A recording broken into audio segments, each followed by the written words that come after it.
اس نے تیکھی نظروں سے اس کی طرف دیکھتے ہوئے سپاٹ سے انداز سے پوچھا، سر پتہ نہیں آپ جانتے میں کل آفس نہیں آیا تھا۔ اس نے لاچاری سے کہا، تو میں تنخواہ کس بات کی دیتا ہوں ایڈیٹ، تم ان پر ایک نظر تک نہیں رکھ سکتے؟ یو فول، دفعہ ہو جاؤ اور پتہ لگاؤ جا کر۔ اس نے پینسل ٹیبل پر پٹکتے ہوئے غصے سے ڈانٹا، جی سر میں بھی پتہ کرتا ہوں۔ وہ ہڑبڑا کر کہتا ہوا جلدی سے باہر کی طرف بھاگا۔ پیچھے وہ ہونٹ بیچ اپنے ستیلے باپ کی سازش کے بارے میں سوچنے لگا جو اسے زندگی کے ہر میدان میں ہارا ہوا ہی دیکھنا چاہتے تھے۔ مس پیمان آج آپ پھر سے لیٹ ہوئی ہیں؟ سر عدیل نے ٹیچرز کی اٹینڈنس لگاتے ہوئے اس سے گھور کر پوچھا۔ سوری سر، اس نے جلدی سے کہا۔ مس پیمان آپ ایک اچھی ٹیچر ہیں اس لیے ہم آپ کو اتنا مارجن دے دیتے ہیں، بٹ آپ دوسری ٹیچر شکایت کرتے ہیں کہ مس پیمان کو لیٹ آنے پر کوئی پنشمنٹ کیوں نہیں ملتی؟ سر عدیل نے رجسٹر بند کرتے ہوئے سر جھٹک کر کہا، سوری سر ٹریفک کی وجہ سے دیری ہو جاتی ہے، آگے سے دھیان رکھوں گی۔ اس نے جلدی سے کہا اور چیئر سے کھڑی ہوئی۔ بہتر ہوگا آپ جا سکتی ہیں اب۔ انہوں نے اسے جانے کی اجازت دی۔ وہ شکریہ کہتی ہوئی جلدی سے ڈور کی طرف بڑھی۔ عبد المنان تمہارا اسائنمنٹ کہاں ہے؟ اس نے عروج کہا کر اسے پوچھا۔ سوری میم وہ گھر پر رہ گیا۔ اس نے معصومیت سے کہا، تو تم بھی گھر رہ جاتے، کیا ضرورت تھی یونی آنے کی؟ اسے گھورتے ہوئے پوچھا۔ سوری اگلی بار گھر ہی رہ کر، میرا مطلب ایسا نہیں ہوگا۔ اسے گھورتے دیکھ کر جلدی سے وضاحت دی، باہر چلے جاؤ۔ اس نے بورڈ کی طرف رخ موڑتے ہوئے قطعیت سے اسے آرڈر دیا، جس پر وہ خوش ہوتا جلدی سے باہر بھاگا تھا۔ پیمان نے تعصب سے اس کی پھرتیاں دیکھی، نالائق کہیں کا، پتہ نہیں کس پر چلا گیا ہے یہ۔ وہ غصے سے بڑبڑا کر رہ گئی۔ بلیک چمچماتی گاڑی یونی کی پارکنگ میں رکی تھی۔ گارڈ نے بھاگ کر اس کی گاڑی کا ڈور کھولا۔ وہ بلیک کوٹ کے بٹن بند کرتا ہوا باہر نکلا۔ یونی کی سب حسیناؤں نے اسے دیوتا حسن کے مالک انسان کو رشک سے دیکھا تھا جو بے نیازی سے چلتا ہوا کان میں بلوٹوتھ لگائے کسی سے بات کرتا ہوا چلتا آ رہا تھا۔ پیچھے شاہان نے بھی تیز قدموں سے آ رہا تھا۔ اس کا سیکنڈ ہینڈ تھا۔ جہاں غوزان آہت میر وہیں شان شجیل پایا جاتا تھا۔ میٹنگ فائنل کر دو، میں 3 بجے تک پہنچ جاؤں گا۔ وہ بات کرتا سیڑھی پر چڑھائی تھا۔ جب سیڑھیاں اترتی پیمان اس سے زور سے ٹکراتی اس پر گری تھی۔ تصادم اچانک ہوا تھا، اس سے دونوں کو سنبھلنے کا موقع نہیں ملا تھا۔ پیمان نے حیرت سے اسے دیکھا، پھر پھرتی سے اس کے اوپر سے اٹھی تھی۔ What the hell! وہ کھڑا ہوا تھا، پھنکارا تھا۔ آپ اندھی ہے یا پھر لڑکوں سے ٹکرانے کا شوق ہے آپ کو؟ اس نے غصے سے جھاڑا۔ او ہیلو مسٹر، اندھے ہوں گے تم اور لڑکیوں سے ٹکرانے کا بہانہ ڈھونڈتے ہوں گے تم، منہ سنبھال کر بات کرے۔ اسے چادر درست کرتے ہوئے خزان آہت میر کو کھڑی کھڑی سناتی، جس کے آگے بڑے بڑے کانپ جایا کرتے تھے۔ شکل دیکھو اپنی، تم سے ٹکرانے کے بہانے ڈھونڈے گا خزان آہت میر، ڈسگسٹنگ! وہ غصے سے کہتا ہوا اوپر پرنسپل روم کی طرف بڑھ گیا تھا۔ پیچھے وہ ہونکسی اس کی پشت کو دیکھتی رہ گئی۔ بدتمیز انسان، خود تو جیسے پرنس چارمنگ ہے کہیں کا، وہ غصے سے کہتی ہوئے باہر کی طرف بڑھی۔ میں 2 گھنٹے سے زیادہ آپ کی یونی کو ٹائم نہیں دے سکتا ڈیئر چاچو، اس نے ارد گرد دیکھتے ہوئے ناک چڑھاتے ہوئے کہا۔ میرے راج دلارے، تمہارے 2 گھنٹے میرے لیے کتنی قیمتی ہیں یہ کوئی مجھ سے پوچھے؟ میں جانتا تھا میرا پرنس مجھے کبھی انکار کر ہی نہیں سکتا۔ ظہیر صاحب نے خوشی سے چمکتے چہرے سے اس کے بے انتہا خوبصورت چہرے کو دیکھتے ہوئے کہا۔ وہ غرور سے مسکرایا تھا۔ میں چلتا ہوں، کل 11 سے 12 تک پڑھاؤں گا۔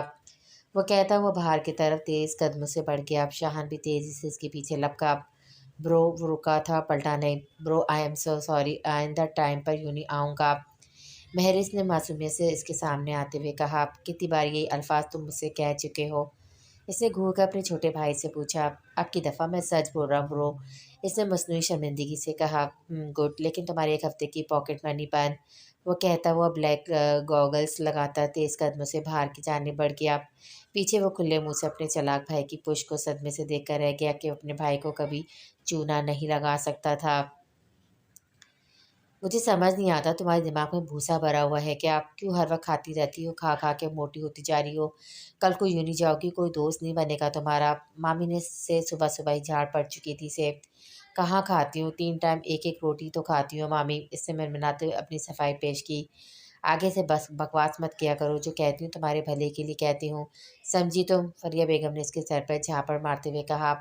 وہ بھرائی آنکھوں سے ان کی پشت کو دیکھتی رہ گئی۔ اس گھر میں سب میرا کھایا پیا گنتے ہیں، کرتی ہوں ابو کو فون لے جائیں اگر مجھے یہاں سے، اس نے آنسو صاف کرتے ہوئے خود سے کہا۔ وہ اپنے ماموں کے گھر رہتی تھی، ماں مر چکی تھی، باپ دوسری شادی کر چکا تھا، وہ 1 مہینے سے یہاں تھی کیونکہ باپ سمیت ان کی دوسری فیملی بیرون ملک گھومنے گئے ہوئے تھے، لیکن اسے ہمیشہ کی طرح کسی نے چلنے کے لیے نہیں کہا تھا۔ بہت احساس تھی، کہتی کسی سے نہیں تھی، بس اندر ہی اندر کھلتی رہتی تھی۔ یشمینیا میری بچی، اپنی نانی کو چائے دے جاؤ۔ نانی نے ہال میں آتے اپنے دل کے ٹکڑے کو کہا، جی نانی ابھی آئی، اسے جلدی سے آنسو صاف کرتے ہوئے جواب دیا۔ وہ ایک خوبصورت شکل کی متناسب جسم کی مالک تھی، لیکن اسے سب موٹی ہی کہتے تھے، جس پر وہ خوب چڑھتی تھی۔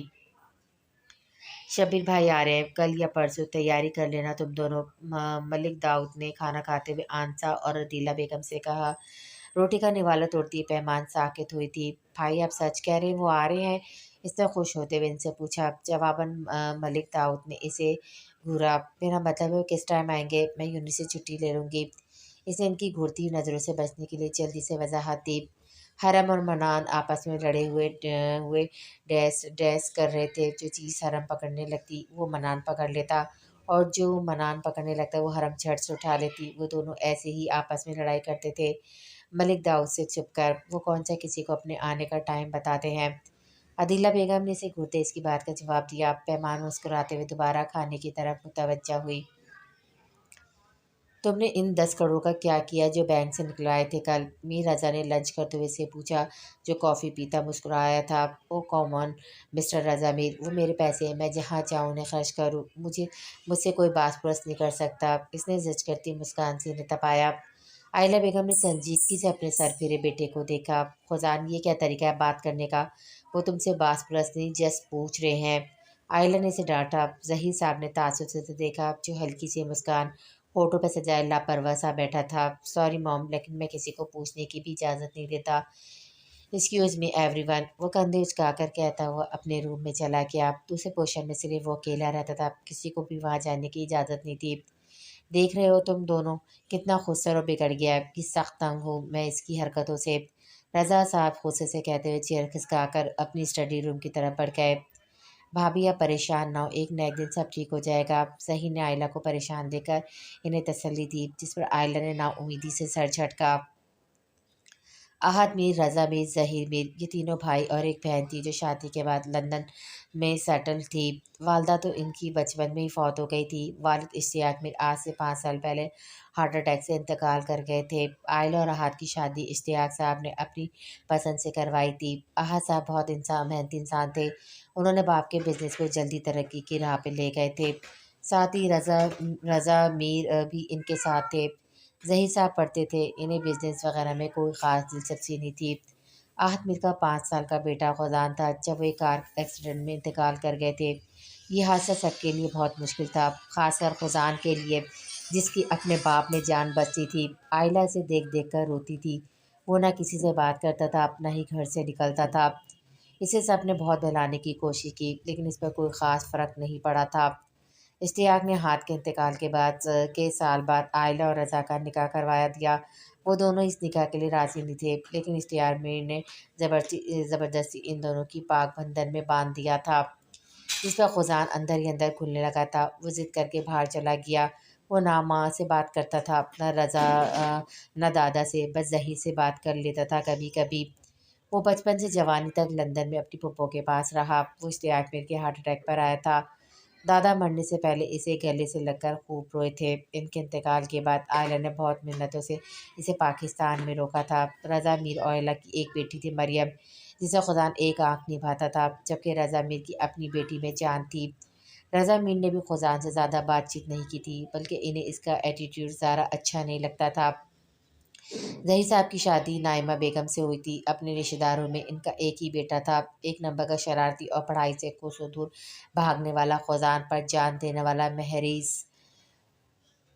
استادنی جی، آج تو آپ بہت پیاری لگ رہی ہیں، خیریت ہے جی؟ سفیر نے اس کے سامنے آ کر جائزہ لیتے ہوئے پوچھا۔ تم سے مطلب جاہل انسان، تمہاری شکایت میں اپنے بھائی سے کروں گی، تمہیں تو وہی سبق سکھائیں گے اب۔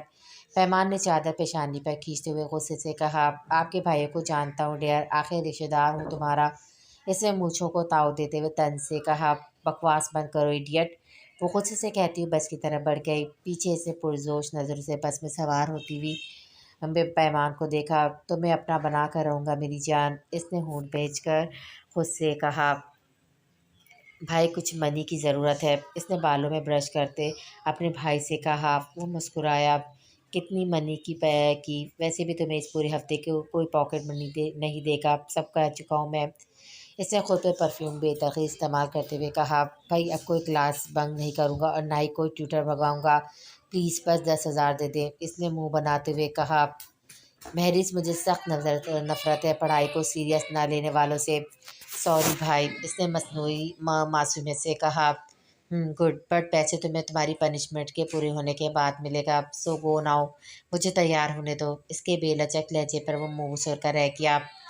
تمہیں دیر نہیں ہو رہی یونی سے؟ فضان نے اسے اپنی جگہ پہ جمے دے کر ٹوکا۔ برو 1,000 ہی دے دیں، اس کے پیار سے لہجے میں ورنہ چاہتے ہوئے بھی مسکرایا تھا۔ یہ لو بھاگو اب یونی۔ اس نے اسے 1,000 ہی دیا تھا، جبکہ مہرس کو امید تھی کہ 5,000 تو دے ہی دیں گے، لیکن ہائی ریس کا بھائی اس سے زیادہ چالاک تھا۔ مہرس دانت پیستا ہوا اس کے پوشن سے نکل گیا۔ وہ ٹھٹک کر رکی۔ وہ خوبصورت شخص کے پاس سے گزر گیا تھا بنا اسے دیکھے۔ یہ تو وہی مغرور انسان ہے جو ٹکرانے پہ معذرت و اوپر سے اسے باتیں سنا کر چلتا بنا تھا۔ پیمان نے پلٹ کے اس کی پوچھ دیکھی جو بلوٹوتھ کان سے لگائے تیز تیز کسی سے باتیں کرتا ہوا بی کام کی کلاس کی طرف بڑھ رہا تھا۔ یہ یہاں کیا کر رہا ہے؟ اس نے الجھتے ہوئے سوچا، پھر کندھے اچکاتی ہوئی اپنی کلاس کی طرف بڑھی جب پیچھے سے کسی سے ٹکرائی تھی وہ۔ سوری، یشمینا نے شرمندگی سے نیچے گرا اس کا بیگ اسے دیتے ہوئے کہا اٹس اوکے، اس یونی میں نہیں ہیں آپ؟ پیمان نے اس کی ہونک شکل دیکھ کر اندازاً کہا جی میرا کل ہی ایڈمیشن ہوا ہے یہاں۔ اس نے پریشانی سے کہا کس سبجیکٹ میں لیا ہے؟ پیمان نے اس کی پیاری سی شکل کو دیکھتے ہوئے پوچھا جی آرٹس لیا ہے، کچھ بدتمیز لڑکوں نے مجھے غلط جگہ پہنچا دیا تھا۔ او ڈونٹ وری، میرے ساتھ آؤ، میں تمہیں چھوڑ دیتی ہوں، پیمان مسکرا کر کہتی ہوئی پلٹی۔ پیچھے پیچھے وہ بھی جلدی اس کے پیچھے لپکی۔ یہ لڑکی سب سے سوبر اور اچھی لگی تھی اسے۔ وہ وائٹ بورڈ پر لکھتا اپنے اونچے قد سمیت اپنی دلکشی پرسنالٹی سے سب اسٹوڈنٹ کو چونکا گیا تھا۔ سب اسے محبت اور اشتیاق سے دیکھ رہے تھے، خاص کر صبا جو ساری کلاس میں سب سے لائف فائٹ تھی۔ وہ کسی لڑکے سے بات نہیں کرتی تھی، لیکن اب وہ گال پہ ہاتھ رکھے بڑی محبت سے اسے دیکھ رہی تھی۔ اس کی دوست نے اسے ٹھوکا مارا، لیکن وہ صرف خوزانہ ہاتھ کی طرف ہی متوجہ تھی۔ ایسا ٹیچر اس نے کب دیکھا تھا؟ وہ بڑی محیط سے وائٹ بورڈ پر میتھ کے سوال لکھتا، ساتھ ساتھ انہیں سمجھا بھی رہا تھا۔ یار یہ بندہ مجھے دل و جان سے پیارا لگ رہا ہے، کیا کروں میں؟ صبا نے اپنی دوست سے بے بسی سے کہا یار وہ اس یونی کے آنر کے بھتیجے ہیں، اور علی بتا رہا تھا سر نے بہت مشکل سے انہیں کنونس کیا ہے 2 گھنٹوں کے لیے۔ ہائے اللہ، میرا دل لے اڑا ہے، اب میں یہ کیا کروں؟ صبا نے مسکرا کر کہا۔ نیلی نے تعصب سے حجاب اوڑھے اپنی فرینڈس کو دیکھا جو بڑے مذہبی خاندان سے تعلق رکھتی تھی۔ تم نے مجھے غلط راستہ کیوں دکھایا؟ میں تمہاری شکایت کروں گی پرنسپل سے، یشمینا نے اس کے سامنے آتے ہوئے غصے سے پوچھا۔ او ہیلو، آپ کو ہم نے صحیح راستہ دکھایا تھا، آپ خود ہی کہیں بھٹک گئی تو میرا کیا قصور اس میں؟ ہاں، اس نے مصنوعی معصومیت کا مظاہرہ کرتے ہوئے اپنے دفاع کیا۔ مہرس یہ کیا ہو رہا ہے؟ اس کی سپاٹ آواز وہ جلدی سے اپنے برو کی طرف پلٹا۔ سر اس نے مجھے آدھا گھنٹہ باتھ روم میں بند کیا ہے، یشمینا نے جلدی سے آنکھوں میں آنسو لاتے ہوئے اس کی شکایت کی۔ بھائی یہ جھوٹ بول رہی ہے، میں کب کسی کو تنگ کرتا ہوں؟ اس نے رونے والی شکل بناتے ہوئے کہا تم مجھے گھر ملو تو میں تمہیں اچھی طرح رلاتا ہوں آج۔ اس کی طرف سے سوری، آئندہ ایسی کوئی حرکت نہیں کرے گا۔ وہ نرم سے لہجے میں یشمینا سے کہتا ہوا تیزی سے وہاں نکل گیا۔ پیچھے سے اسے گھورا جو مسکراتے ہوئے اسے دیکھتی پلٹی تھی۔ فسادن کہیں کی، مہرس غصے سے کہتا جلدی سے اپنے بھائی کے پیچھے بھاگا۔ مٹھائی کھاؤ، تمہارے لیے ہی ہے۔ عادلہ بیگم نے کچن میں برتن دھوتی پیمان کے آگے پلیٹ کرتے ہوئے طنز سے کہا میرے لیے کس نے دی ہے؟ اس نے پلیٹ پکڑتے ہوئے لچ کر پوچھا۔ بات طے کر دی ہے تمہاری سفیر سے، تمہارے بھائی نے شکر کیا ہے کوئی تو رشتہ آیا تمہارے لیے، ورنہ کوئی جھوٹے منہ تک نہیں پوچھتا تھا۔ پریشان رہتے ہیں داؤد صاحب تمہاری وجہ سے۔ عادلہ تیروں کا وار کرتی ہوئی جا چکی تھی۔ اسے ساکت چھوڑے اسے پلیٹ میں دیکھا جہاں رنگ برنگی مٹھائی اسے اپنا مذاق اڑاتی ہوئی محسوس ہوئی تھی۔ آنکھوں سے مسلسل بہتے آنسو صاف کرتی وہ تیزی سے ہال روم میں آئی جہاں سب بیٹھے چائے سے لطف انداز ہو رہے تھے۔ کس سے پوچھ کر آپ نے میری بات طے کی ہے؟ اس سفیر سے پیمان نے ملک داؤد کو دیکھتے ہوئے غصے سے پوچھا۔ سب نے چونک کر اسے دیکھا۔ ہائے ہائے لڑکی، کوئی شرم بھی ہے تم میں یا نہیں؟ کیسے منہ پھاڑ کر اپنے بھائی سے بات کر رہی ہے؟ میں اپنے بھائی سے بات کر رہی ہوں، آپ سے نہیں، اسے سپاٹ لہجے میں نے چپ کروایا۔ ہمارے خاندان میں رواج نہیں لڑکیوں سے پوچھنے کا، اب جاؤ۔